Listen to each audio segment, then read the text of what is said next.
Привет, друзья! Мы сегодня будем говорить о знаке Скорпион. Это такая весьма востребованная тема в астрологии, потому что через этот знак в нашей жизни проходит очень много комплексных процессов.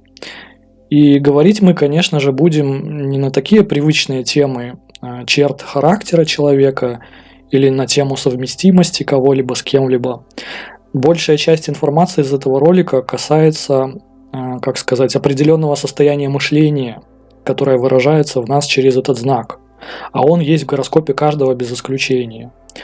И вот поэтому научиться распознавать такие скорпионии ситуации в своей жизни максимально безошибочно и ясно, и уметь вырабатывать верную стратегию мышления в их случае, это означает такой проработанный уровень использования этого знака в своей карте.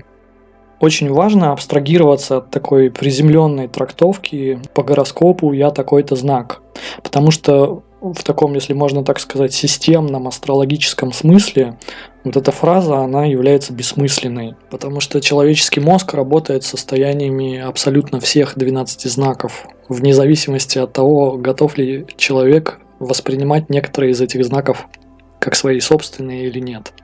Зодиак представляет собой скрытый принцип любого пространства или процесса, поэтому уметь работать с состоянием каждого знака в самом себе – это общая задача любого гороскопа. Это развивает человека, делает его таким универсальным и способным к решению абсолютно любых ситуаций. Другое дело, что вот среди всех знаков в гороскопе всегда имеются знаки, которые как-то акцентированы. Будь то восходящий знак, или лунный знак, или знак Солнца. Вот в этом случае этот ролик может быть особенно полезным, потому что в нем мы в том числе посмотрим на разные астрологические положения в знаке Скорпион и их отличия, чтобы лучше понимать, как раскрывать потенциал этого удивительного знака. И хочется напомнить, что на данном канале мы принципиально не говорим о бытовых прогнозах в духе «эта позиция в гороскопе даст мне то-то, то-то и то-то».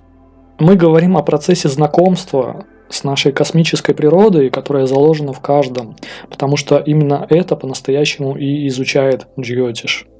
Если вы впервые на канале и вам откликается его подход к астрологическим темам, не забывайте подписываться. Тут как бы и скрывать нечего, это действительно развивает сам канал, но это же и делает астрологию в целом более доступным знанием для многих людей. Все-таки в современном мире это все более актуально и честно. Хотелось бы, чтобы критическое астрологическое мышление стало еще более распространенным явлением. Подписывайтесь также на телеграм-канал проекта, там еще больше астрологической информации, есть статьи, заметки и мысли на астрологические темы. Ссылка на телеграм есть в описании к этому ролику, и там же вы найдете тайм-коды к этому видео. И да, спасибо всем за просмотры, за ваши отзывы, и давайте приступим к самой теме.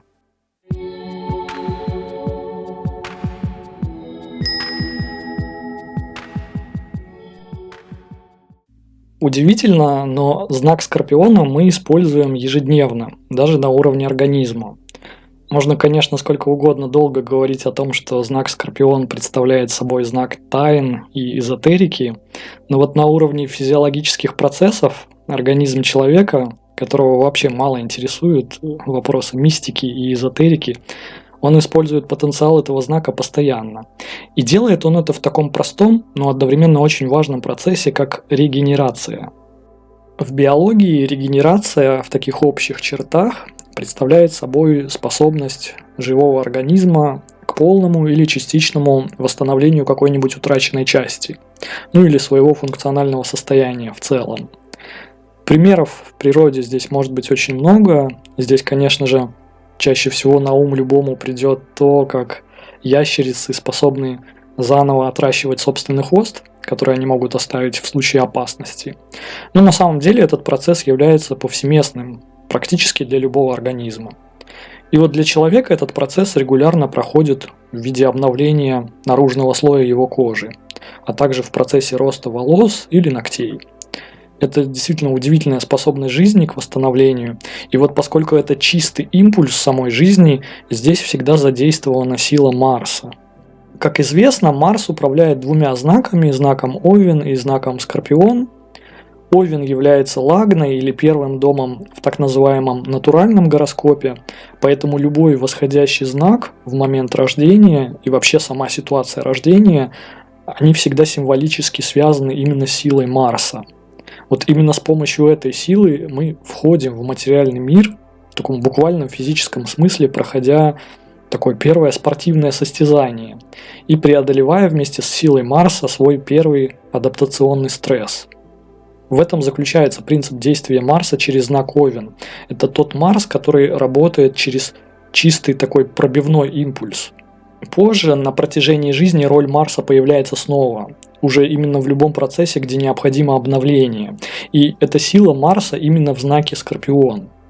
Здесь во всех этих процессах это та же пробивная сила жизни, но действует она немного по-другому. В этих ситуациях ей необходимо восстановить и обновить жизненные процессы после какой-то кризисной ситуации. Это может быть восстановление после повреждения чего-либо, в биологии это называется репаративной регенерацией, или же вот в случае с так называемой физиологической регенерацией, это такое восстановление, которое наступает после естественного завершения процессов, например, в случае с обновлением кожи. В любом случае, сила Марса в Скорпионе – это, можно так сказать, сила второго рождения или сила трансформации. Эзотерически это очень емкое понимание и самого знака Скорпион, и силы Марса в нем, потому что оно объясняет то состояние, с помощью которого возможно проходить любые уроки и испытания в этом мире. Вот этот потенциал к регенерации и восстановлению любого рода, он есть у каждого, потому что знак Скорпион присутствует в любом гороскопе. Очень важно посмотреть на то, на каких уровнях мы сталкиваемся с процессами регенерации на протяжении жизни. И по своей сути это и есть все так называемые скорпионии ситуации вокруг нас.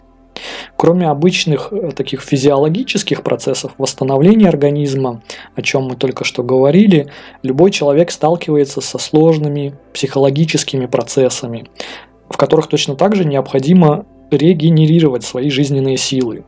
Это может быть психологический кризис, например, разрыв отношений или потеря социального статуса, после которого нужны силы и состояние мышления, при котором человек способен восстановить свою жизнь на новом уровне.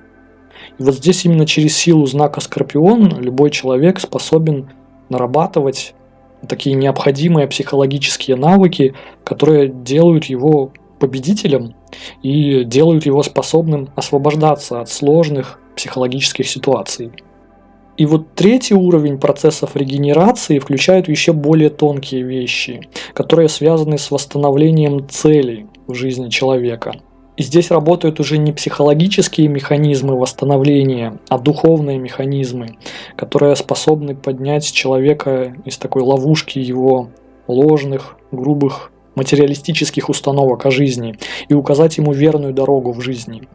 А для этого нужно немножко потеряться в материи. И это тоже своеобразный кризисный процесс, с которым также работает именно знак Скорпион.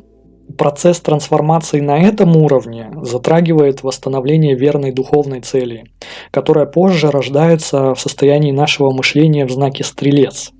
И вот здесь сила Скорпиона, она также продумана в природе, чтобы помочь подвести к этому каждого, кто проходит такой кризис. То есть давайте сейчас подытожим. Получается, что на всех уровнях жизни существуют процессы регенерации и обновления. Это очевидно. Это задумано космосом, потому что без этих процессов жизнь невозможна. Эти процессы происходят на грубом, физическом уровне и на более тонком, психологическом и духовном.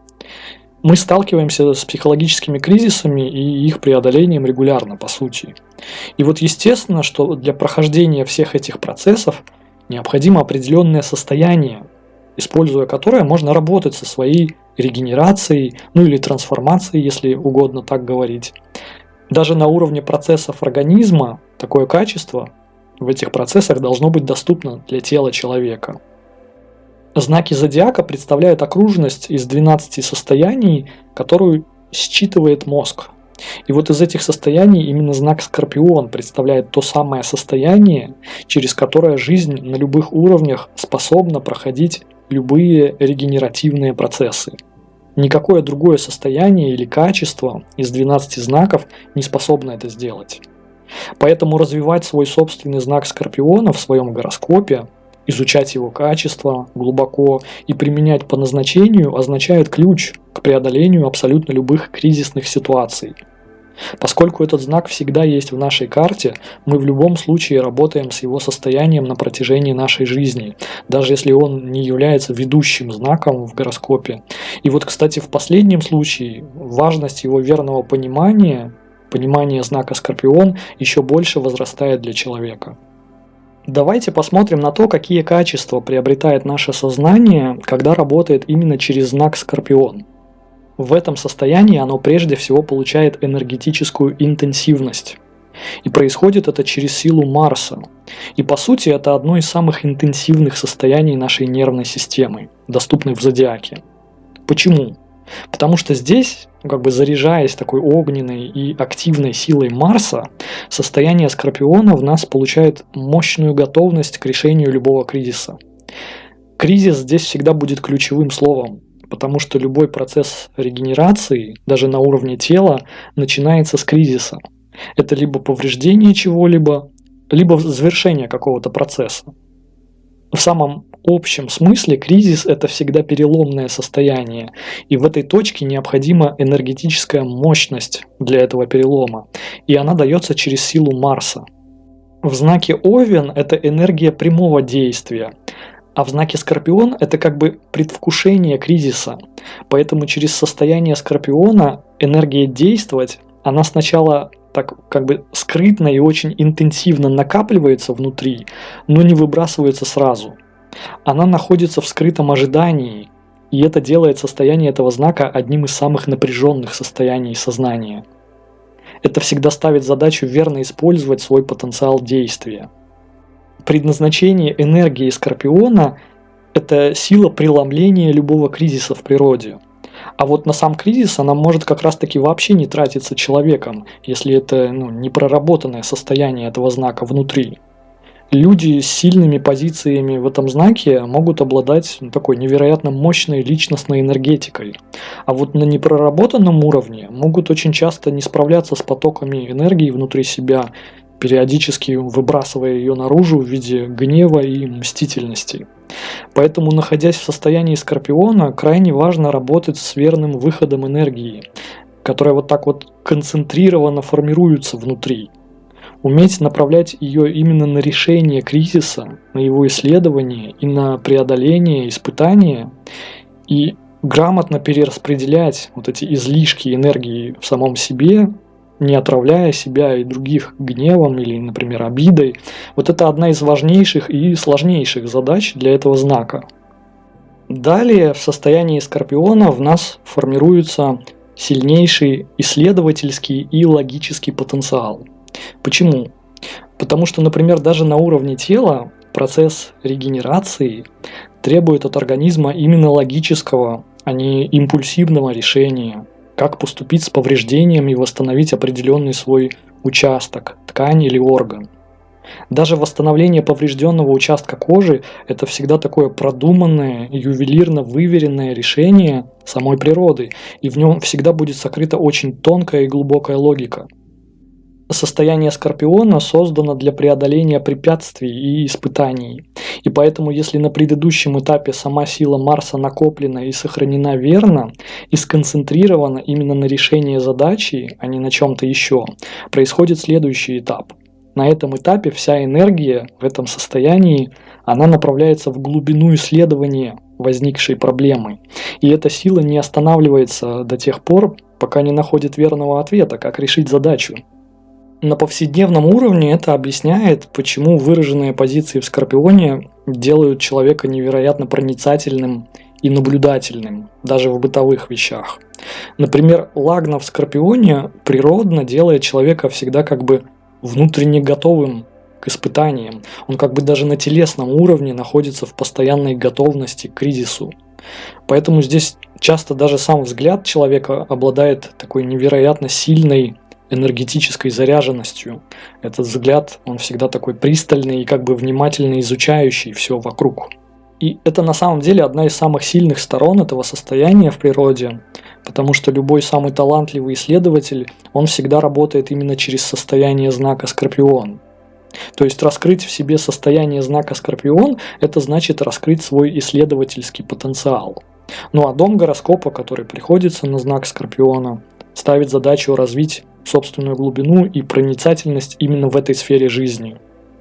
Что происходит далее, когда энергия знака Скорпион погружается в исследование? В этом концентрированном состоянии весь интеллект активно начинает приобретать черты глубокой интуиции. Если так вдуматься, сама по себе интуиция представляет собой просто высочайшую ступень развития самого интеллекта. То есть, когда интеллектуальный опыт человека небольшой, и он пользуется небольшим количеством интеллектуальных схем в жизни, это одна история. Когда интеллектуальный опыт человека огромный, он был в различных ситуациях своего ментального опыта, как в огромной библиотеке, где есть ответы на многие вопросы, это другая история. Вот в последнем случае, сталкиваясь с любой ситуацией, ему несложно мгновенно проникнуть в ее суть, даже не задумываясь о логике, потому что сама ситуация уже внешне напоминает ему то, с чем он уже сталкивался в своем интеллектуальном опыте раньше. И для многих со стороны это может действительно казаться именно его интуицией.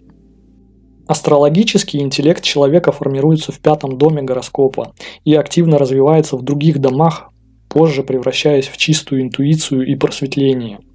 Состояние Скорпиона или 8-й дом в натуральном гороскопе представляет ту ступень, когда интеллект в этом состоянии используется очень активно и комплексно.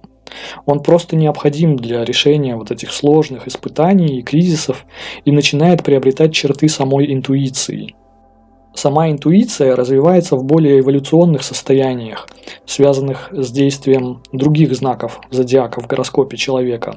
Однако в состоянии Скорпиона интеллект способен раскрываться, пожалуй, в своей самой яркой и масштабной форме.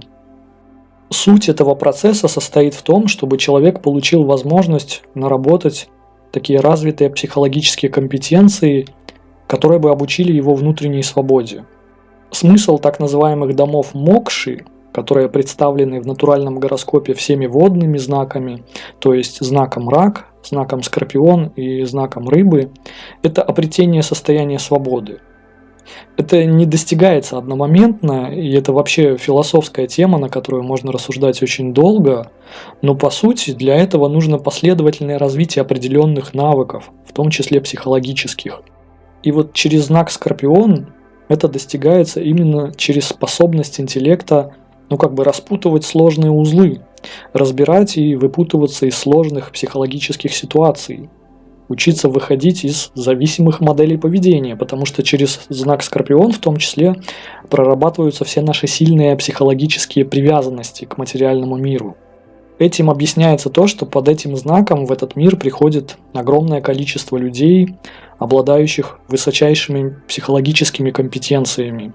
Психологи, психотерапевты, аналитики и просто очень проницательные люди с таким очень острым и отточенным интеллектом, способные смотреть в суть вещей. И вот когда человек, качественно применяя знак Скорпион, учится решать любые сложные проблемы, это формирует в нем не только устойчивый потенциал победителя любых кризисов. Это формирует самое ценное, что может предложить этот знак зодиака. Это состояние доверия по отношению к жизни. Очень часто звучит такая фраза, она достаточно распространена, как научиться доверять Вселенной. Так вот, астрологически это можно сделать только через развитое состояние Скорпиона в себе. Никакой другой знак не работает с этим вопросом лучше, чем этот. Почему вообще так? Потому что доверие не определяется гарантиями со стороны жизни, что все будет хорошо. Ум, он ведь никогда не успокоится, и никакие гарантии не смогут уравновесить его. Для этого нужно качество победителя внутри, когда человек запоминает, что через все ситуации можно пройти как через обучающие, если верно использовать свою энергию. Только пройдя через кризис, можно понять, что по существу ничего страшного в нем нет, это нормальный процесс жизни. И вот именно в этом процессе рождается доверие ко всей жизни в целом, и в этом участвует знак Скорпион. Мы сейчас с вами описали, если можно так сказать, идеальную схему работы сознания в этом знаке. С позиции того, как должны решаться любые кризисные задачи в природе. Естественно, что это то, как оно должно быть, и далеко не всегда, как оно на самом деле есть. Поэтому давайте сейчас посмотрим на все, так сказать, побочные эффекты работы знака Скорпион на всех этапах его состояний, которые мы описали. По сути, это будут те негативные черты и свойства, которые в таких распространенных трактовках приписывают этому знаку. И это создает такую путаницу, потому что то, что представлено как одно из важнейших и возвышенных космических состояний, на деле часто трактуется в гороскопе очень негативно. Приравнивать космическое состояние знака Скорпион к негативным чертам характера человека, который просто не проработал в себе этот знак, никогда не поможет объяснить саму суть этого знака. Поэтому давайте смотреть и разбираться, какие именно непроработки возникают на разных этапах работы знака Скорпион. И, конечно же, вот эти самые непроработки, они могут потенциально, хотя и не обязательно, превращаться в устойчивые черты любой личности, которая использует этот знак. Получается, что на этапе, когда через знак Скорпион в нас накапливается такая специфическая марсианская энергия, мы сталкиваемся с энергетическим напряжением. Оно основано на предчувствии или предвкушении грядущего кризиса, или испытания, потому что если состояние Скорпиона активно, это и означает, что оно включается для решения именно кризисных вещей. Автоматически на уровне мира инстинктов это напряжение выражается как страх.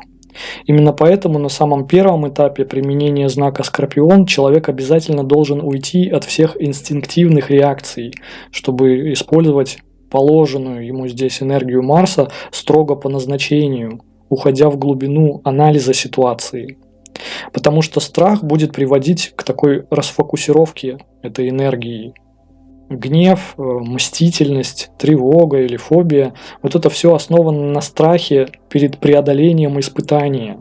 Поэтому если человек неосознанно входит в состояние Скорпиона, с большой вероятностью именно страх дальше будет управлять его действиями, обрушивая конфликт вовне. Если человек по Скорпионии тревожен внутри, вовне он будет по Скорпионии мстителен, резок, обидчив и гневлив. И делать он это будет специфическим способом, неожиданно для других, скрытно и как бы действуя из темного угла. Потому что здесь, как мы говорили, энергия действовать сначала как бы выжидательно накапливается в человеке. И поскольку в состоянии страха и тревоги человек часто не справляется с этой энергией, она резко и неожиданно может сбрасываться на окружающих в виде такого периодического гнева или мести. Поэтому так называемая мстительность Скорпиона – это не его естественная черта. Это тот побочный эффект, который уже на первом этапе должен быть преодолен через отказ от собственного страха. Знак Скорпион всегда связан со знаком Телец, потому что это одна ось. Поэтому по своему существу здесь страх перед испытанием работает как страх остаться без ресурса. Потому что Телец представляет собой такое явное ресурсное состояние, а Скорпион выражает нашу способность действовать в условиях нехватки ресурса. Если человек в состоянии Скорпиона при этом спокоен внутри и готов к преодолению препятствия, для других вовне он по Скорпионии проницателен, он глубок, он харизматичен и энергетически он очень устойчив. Таких людей очень любят, и очень часто это одни из самых эффективных неформальных лидеров любого сообщества, на которых многим хочется опереться. Когда на следующем этапе энергия Скорпиона направляется на исследование, состояние сознания становится направлено вглубь любой задачи или процесса. Если при этом энергия продолжает быть такой расфокусированной, для человека это превращается в его замкнутость, закрытость и такую патологическую скрытность. И в этом состоянии он продолжает быть напряжен. Это, собственно, главный сигнал самому человеку о том, что энергия здесь используется неэффективно. Потому что в таком случае человек направляет свою энергию не на преодоление конкретного испытания, а на свой собственный мир и на ощущения в этом процессе. Потому что для водного знака они всегда очень сильны здесь. Поэтому, опять-таки, вот эта вот чрезмерная скрытность – это не естественная черта этого знака. Это тот побочный эффект, который тоже должен быть преодолен. Потому что во Вселенной состояние Скорпиона задумано в первую очередь для помощи этому миру. А для этого в этом состоянии нужно учиться углубляться внутрь конкретной задачи, а не внутрь своего собственного ограниченного мира, запирая там себя в заточении от всех. Далее, на этапе, когда в состоянии Скорпиона активно работает интеллект, превращаясь в интуитивное познание, человек может потенциально столкнуться с выбросами собственной интеллектуальной гордыни. Это вполне логичный побочный эффект, потому что здесь сам интеллект действительно действует очень масштабно и мощно. Для состояния Скорпиона это может приобретать форму такой надменности по отношению к миру и форму желания контролировать этот мир из вот этого состояния. Это весьма распространенная непроработка этого знака зодиака внутри, и она также основывается на неверном распределении энергии. Это значит, что где-то внутри по-прежнему скован сильный страх, помноженный на вот эту замкнутость и обособленность от этого мира. И на этом этапе это все заставляет человека искать способы контроля над внешним, чтобы избавиться от напряжения вот этого вот внутреннего страха. И порой вот эти скорпионии способы контроля, они приобретают действительно очень неприятный характер. Если и на следующем этапе вот эти все непроработки этого состояния накапливаются, как снежный ком, состояние Скорпиона может работать как устойчивое недоверие по отношению ко всему миру вообще. Потому что сколько бы попыток контролировать внешнее у человека здесь бы не было, если остается страх, напряжение никуда не уходит. И в этом состоянии вместо своей проницательности и бесстрашия решать любые кризисы, человек действует, всегда опираясь на свое напряженное недоверие ко всему живому. И делает он это до тех пор, пока сама жизнь не научит его всей бесперспективности такого подхода. Давайте теперь посмотрим на различные планетарные положения в знаке Скорпиона и то, как они отличаются друг от друга. Солнце в Скорпионе означает специфические скорпионии творческие способности. Солнце вообще это творец Солнечной системы, если можно так сказать, и в ней все определено его активностью. Поэтому для человека это означает, что центр его индивидуальной Солнечной системы находится именно в Скорпионе. И его дух творит здесь на Земле именно через эти качества. А это означает, что в основе всех творческих способностей такого человека с таким положением в гороскопе будет лежать его одна ключевая способность – это быть проницательным исследователем. Поэтому если человек принимает и открывает состояние Скорпиона в себе как свое возвышенное состояние, он может в буквальном смысле вдохновлять других лучшими качествами этого знака. Луна в Скорпионе означает такой тип психического восприятия человека, который способен идеально проверить или просканировать любую ситуацию на предмет рисков и небезопасности.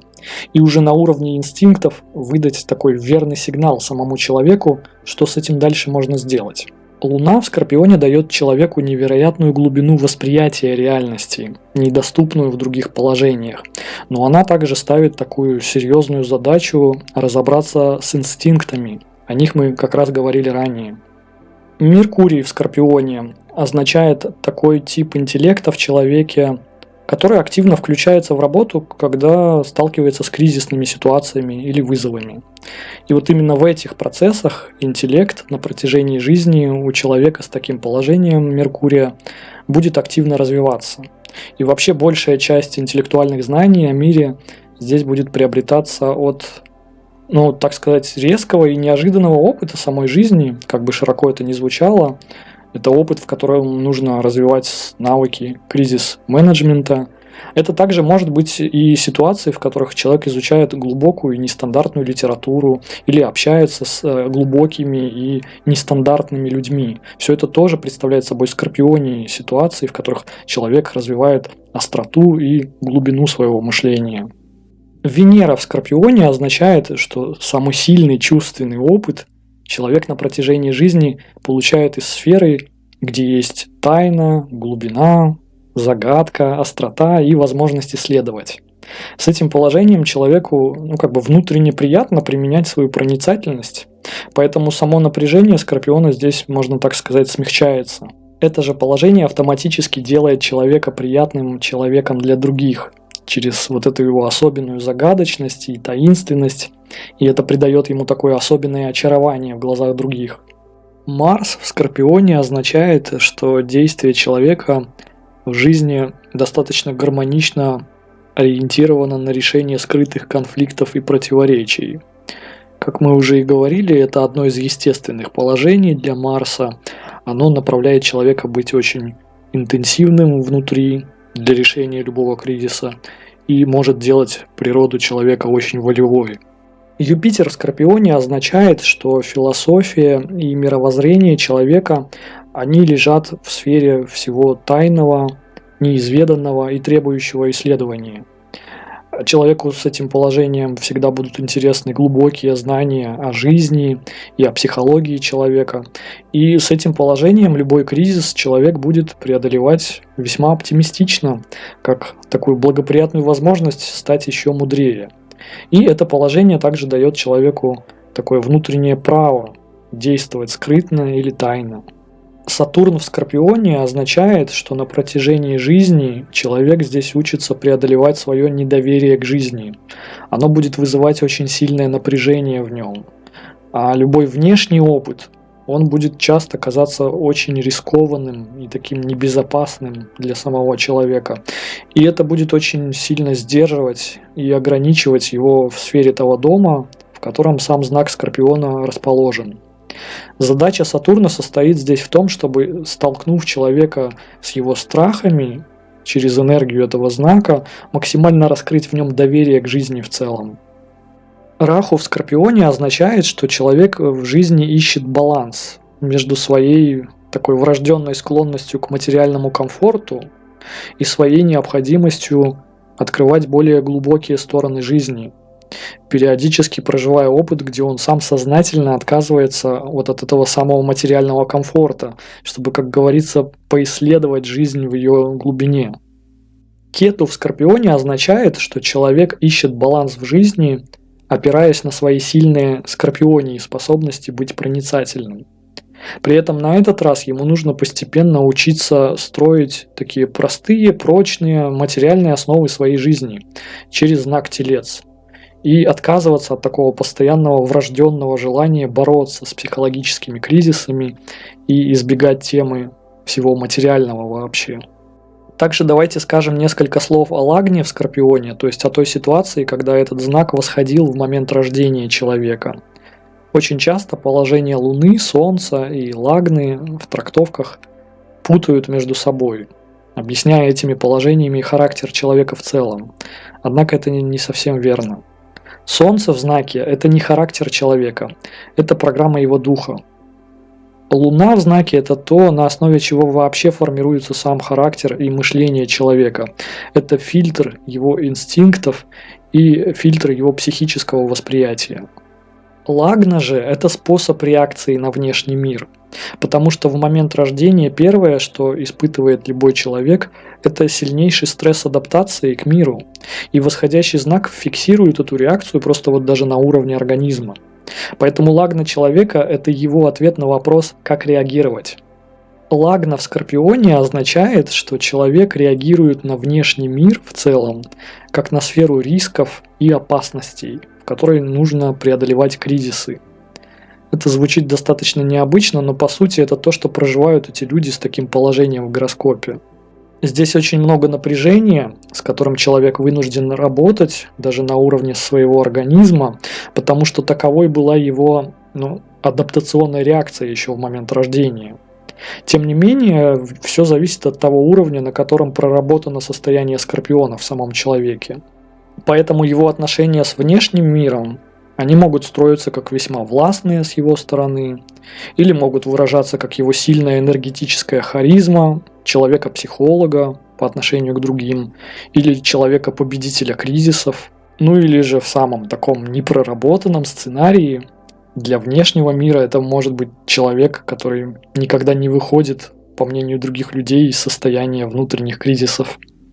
Конечно же, состояние Скорпиона имеет огромное значение в практиках медитации. Через это состояние сознание работает со всеми сокрытыми и недоступными взору процессами, в которых концентрируется огромное количество энергии. Поэтому знак Скорпион представляет такое аскетичное состояние практикующего, который наполнен концентрированной энергией. И по своему существу вообще сам феномен аскетизма, если так подумать, он находится под управлением этого знака. Поскольку, как мы уже и сказали, знак Скорпиона – это действие в режиме нехватки ресурса. Просто для йоги и медитации ограничение ресурса через этот знак приобретает именно сознательный характер. Причем именно по той причине, что Марс и здесь наделяет человека колоссальным энергетическим потенциалом, это тот случай, когда сам аскетизм может приобретать форму духовного подвига. Потому что здесь крайне важна мощная сила воли, способная отказаться от ресурса на пользу для этого мира, чтобы направить вот эту всю психическую энергию внутри на медитативный процесс. И поскольку это часто в истории предполагало определенный образ жизни с минимальным ресурсом или вообще без ресурса, психологически здесь требуется невероятное доверие человека к самой жизни. То есть это как раз те примеры, когда потенциал знака Скорпион раскрывается с совершенно другой ресурсной, психологической и духовной стороны. Кроме того, знак Скорпион в целом работает через все места силы на этой Земле, потому что энергетически они представляют как раз те тайные и сокрытые от взора места, где за долгую историю накоплена колоссальная энергия самого места, способного исцелять.